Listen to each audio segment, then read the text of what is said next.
Good morning everybody. Online study channel exam register में आप सभी का स्वागत है। आज के इस वीडियो में हम लोग 9 सितंबर के सभी इंपॉर्टेंट करंट अफेयर्स को डिस्कस करेंगे जो हमारे सभी गवर्नमेंट एग्जाम्स के लिए इंपॉर्टेंट है। तो चलिए शुरू करते हैं हमारा आज का वीडियो। पिछले वीडियो में मैंने आप लोगों से क्वेश्चन पूछा था, संजय गांधी राष्ट्रीय उद्यान किस राज्य में स्थित है? तो इसका आपका सही आंसर हो जाएगा बी, महाराष्ट्र। आज का पहला क्वेश्चन है, दिल्ली मेरठ RRTS गलियारे के लिए भारत किस संगठन के साथ 500 मिलियन अमेरिकी डॉलर के ऋण पर हस्ताक्षर किए हैं? तो इसका आपका सही आंसर हो जाएगा सी, ADB, एशियन डेवलपमेंट बैंक। देखिए, अभी इंडिया ने एशियन डेवलपमेंट बैंक के साथ 500 मिलियन अमेरिकी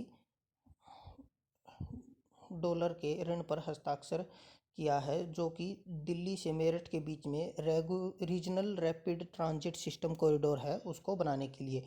ये एक हमारा हाई स्पीड जो हाईवे है सिस्टम है वो बनाया जा रहा है दिल्ली से मेरठ के बीच में 82 किलोमीटर की डिस्टेंस के अंदर। इसके अंदर इससे क्या होगा कि हमारा जो दिल्ली और मेरठ के बीच में जो हमारा जर्नी टाइम है वो हमारा 1 घंटे तक लगभग कम हो जाएगा। इसके ऊपर जो हमारी अधिकतम जो हमारी स्पीड होगी वो हमारा 180 किलोमीटर प्रति घंटे की स्पीड से जो हमारी गाड़ियाँ हैं वो ट्रैवल कर सकेंगी। तो काफ़ी फास्ट हाईवे बनाया जा रहा है। ADB की बात की जाए तो ADB जो हमारा रिसेंटली न्यूज़ में था वो था हमारा भी जो हमारे अशोक लवासा थे, इलेक्शन कमिश्नर थे, उन्होंने पोस्ट से रिजाइन करके ADB के वाइस प्रेसिडेंट के रूप में ज्वाइन किया था। ADB ने अभी रिलायंस को 200 मिलियन डॉलर का लोन दिया था, जो कि हमारा बांग्लादेश के अंदर गैस पावर प्लांट बना रहा है इलेक्ट्रिसिटी जनरेट करने के लिए। ADB ने अभी इंडिया को 1.5 बिलियन डॉलर का अमेरिकी डॉलर का लोन दिया था कोरोना से फाइट करने के लिए, जिसका इस्तेमाल PPE किट हो गया, वेंटिलेटर्स हो गया, मास्क वगैरह को बनाने के अंदर यूज किया जाएगा। और अभी ADB ने इंडियन स्टेट्स के रोड को अपग्रेड करने के लिए 490 मिलियन अमेरिकी डॉलर का ऋण भी दिया था। अगला क्वेश्चन है, central institute of petrochemicals engineering and technology किस मंत्रालय के अंतर्गत आता है? तो इसका आपका सही आंसर हो जाएगा डी, रसायन और उर्वरक मंत्रालय के द्वारा। तो अभी जो हमारा CIPET है, central institute of petrochemicals engineering and technology, जो हमारा ministry of chemicals and fertilizers के अंडर आता है, उसने 2 CSTS यानी कि centre for skill and technical sports centre है स्थापित करने की घोषणा की है, जो कि बिहार के भागलपुर में और यूपी के वाराणसी के अंदर स्थापित किया जाएगा। जो हमारे पेट्रोकेमिकल्स और केमिकल्स के सेक्रेटरी हैं श्री RK चतुर्वेदी, उन्होंने बताया कि इन सेंटर के अंदर लगभग हर साल 1,000 युवाओं को जो कि स्किल डेवलपमेंट की ट्रेनिंग दी जाएगी और उनको डिप्लोमा प्रदान किया जाएगा और उनको पेट्रोकेमिकल्स और एलाइड इंडस्ट्रीज के अंदर एम्प्लॉयमेंट प्रदान की जाएगी और जिससे नई एम्प्लॉयमेंट जनरेट करने के भी अवसर मिलेंगे। अगला क्वेश्चन है, अंतर्राष्ट्रीय साक्षरता दिवस प्रत्येक वर्ष किस तिथि को मनाया जाता है? तो इसका आपका सही आंसर हो जाएगा बी, 8 सितंबर को। देखिए, जो हमारा यूनेस्को है उसने 26 अक्टूबर 1996 में 14वें सेशन था जो यूनेस्को का, उसके अंदर डिक्लेयर किया था कि इंटरनेशनल लिटरेसी डे को मनाने के लिए। और उसके बाद 1967 के अंदर पहली बार 8 सितंबर 1967 को जो हमारा इंटरनेशनल लिटरेसी डे है वो मनाया गया था। लिटरेसी डे है जो हमारा वो लोगों के को एजुकेशन की तरफ बढ़ावा देने के लिए मनाया जाता है। अभी की बात की जाए तो अभी 773 मिलियन युवा ऐसे हैं पूरी दुनिया में जिन्हें बेसिक लिटरेचरी स्किल्स नहीं आते, यानी कि जैसे पढ़ना और लिखना। तो अभी भी आज के मॉडर्न टाइम के अंदर भी ये काफ़ी एक बड़ा नंबर है, इसको कम करने के लिए प्रयास किए जा रहे हैं। दो यूनेस्को के द्वारा जो global monitoring report on education for all 2006 थी, उसके अंदर जो हमारा साउथ एशिया था उसके अंदर सबसे lowest regional adult literacy rate यानी कि सबसे कम साक्षर युवा थे जो कि बताए गए थे साउथ एशिया के अंदर, जहां पर 58.6% था। और लिटरेसी डे जो 2020 हमारा, इसकी जो थीम है वो है हमारी literacy teaching and learning in the covid crisis and beyond. अगला क्वेश्चन है, किस वर्ष बांस को पेड़ की श्रेणी से हटा दिया गया था? तो इसका आपका सही आंसर हो जाएगा ए, 2017 में।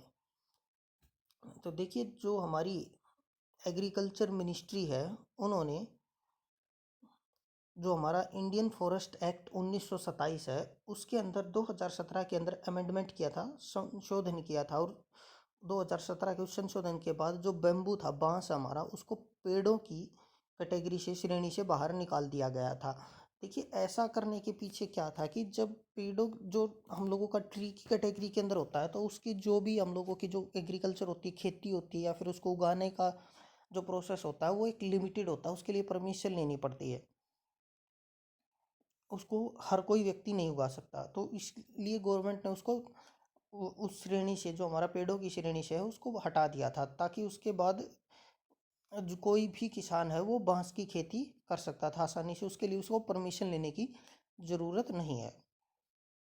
तो इससे हमारा क्या होगा कि बांस की जो खेती है उसको बढ़ावा मिलेगा, और जो बांस हमारा, उसका जो चीज़ें हैं, उस सामान है, उसको बनाने के अंदर भी जो है काफ़ी हेल्प मिलेगी, और बांस की जो हमारी इंडस्ट्री है, बेम्बू इंडस्ट्री है, उसको भी बढ़ावा मिलेगा, और एम्प्लॉयमेंट भी जनरेट होगी। अभी इसके तहत क्या किया गया, इस मिशन को बढ़ावा देने के लिए एग्रीकल्चर मिनिस्टर जो हमारे नरेंद्र सिंह तोमर, उन्होंने 22 बेम्बू क्लस्टर्स हैं, जो 22 बेम्बू समूह हैं, उनका उद्घाटन किया है, जो कि 9 राज्यों के अंदर बनाए जाएंगे, जो कि इस प्रकार हैं: गुजरात, मध्य प्रदेश, महाराष्ट्र, उड़ीसा, असम, नागालैंड, त्रिपुरा, उत्तराखंड और कर्नाटका के अंदर। और इस समय पर जो एक नया नेशनल बेम्बू मिशन के लिए जो नया लोगो है, वो भी जारी किया गया था। अगला क्वेश्चन, अंतर्राष्ट्रीय सौर गठबंधन की स्थापना किस वर्ष की गई थी? तो इसका आपका जो सही आंसर हो जाएगा वो होगा बी, 2015 के अंदर। देखिए, जो हमारा ISA, इंटरनेशनल सोलर अलायंस है, इसका जो गठन किया गया था, वो UN क्लाइमेट चेंज कॉन्फ्रेंस थी, जो कि पेरिस के अंदर हुई थी 2015 में, उसके अंदर किया गया था। इसका मुख्य उद्देश्य था हमारा कि भी रिन्यूएबल एनर्जी के ऊपर फोकस करना और सोलर एनर्जी को यूटिलाइज करना था। इसका जो मुख्यालय है वो हमारा इंडिया के अंदर गुड़गांव के अंदर है। जो हमारे petroleum and natural gas minister हैं धर्मेंद्र सिंह प्रधान, उन्होंने घोषणा की कि जो हमारे 5 पब्लिक सेक्टर अंडरटेकिंग हैं, जो कि हमारे इसको सस्टेनेबल क्लाइमेट एक्शन को अंदर जो पार्टिसिपेट करेंगे, ये जो मेनली हमारे हैं, ये हमारे ऑयल और गैस की जो पब्लिक सेक्टर कंपनियां हैं वो हैं, जैसे कि हमारे oil and natural gas corporation, ONGC हो गई, IOCL हो गया, BPCL हो गया, भारत पेट्रोलियम कॉरपोरेशन, और HPCL हो गया, और गेल हो गया। इन्होंने अभी जो सोलर एनर्जी का यूटिलाइजेशन है उसको बढ़ाने के लिए और प्रोडक्शन को बढ़ाने के लिए एक एग्रीमेंट के ऊपर साइन किया है, जिसके तहत जो हमारा ये जो नॉन रिन्यूएबल एनर्जी सोर्सेज हैं उनको कम करेगा और रिन्यूएबल एनर्जी को बढ़ावा देगा। इसी मिशन के तहत जो हमारा हिंदुस्तान पेट्रोलियम कॉरपोरेशन लिमिटेड है, HPCL, पिछले वर्ष उसके लगभग जो 5,000 पंपिंग स्टेशन हैं, जो पेट्रोल पंप होते हैं, उनको सोलर एनर्जी के ऊपर कन्वर्ट किया गया था। यानी जो उनके अंदर जो भी हमारा पेट्रोल पंप के अंदर एनर्जी की रिक्वायरमेंट होती है, वो हम लोगों की सोलर एनर्जी जनरेट करके ही पूर्ति की जाएगी। अगला क्वेश्चन है, डॉक्टर गोविंद स्वरूप का हाल ही में निधन हो गया, वह किस क्षेत्र से जुड़े थे? तो इसका आपका सही आंसर हो जाएगा डी, रेडियो एस्ट्रोनॉमर।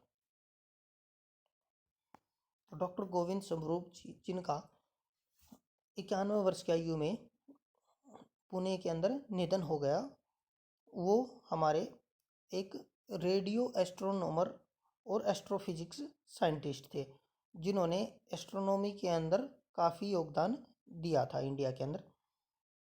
इन्हीं की मदद से जाइंट मेट्रीवेव रेडियो टेलीस्कोप, जिसे GMRTV कहते हैं, उसकी पुणे के नारायण गांव के अंदर स्थापना करने में इन्होंने काफ़ी हेल्प की थी, और इन्हीं की उसकी सहायता से स्थापित उसको किया गया था। इन्हें पद्मश्री, डॉक्टर शांति स्वरूप भटनागर अवार्ड और HK फिरोदिया और अनेक इंटरनेशनल अवार्ड भी मिल चुके हैं।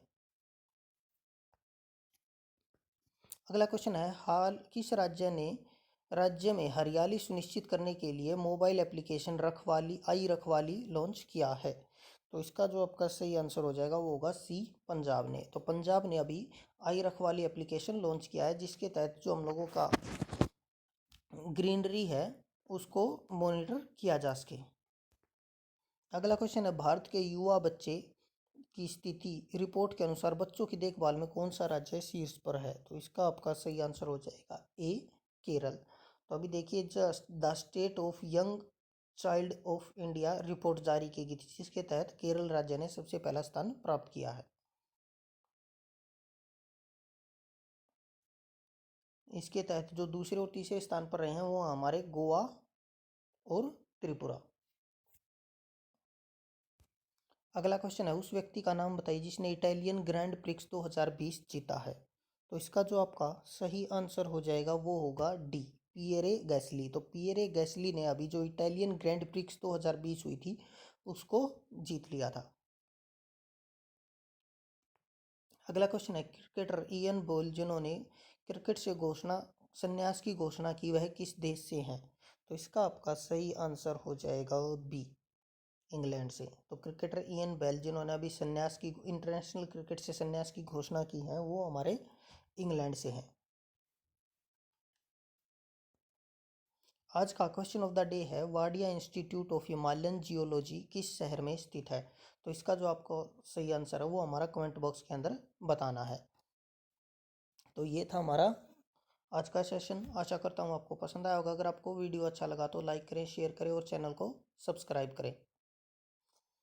और हमसे जुड़े हुए नए वीडियोस को नोटिफिकेशन को प्राप्त करने के लिए बेल आइकन को दबाएं। तो आज के लिए बस इतना ही। मिलते हैं कल के 7 बजे के सेशन में। तब तक के लिए पढ़ते रहिए। धन्यवाद।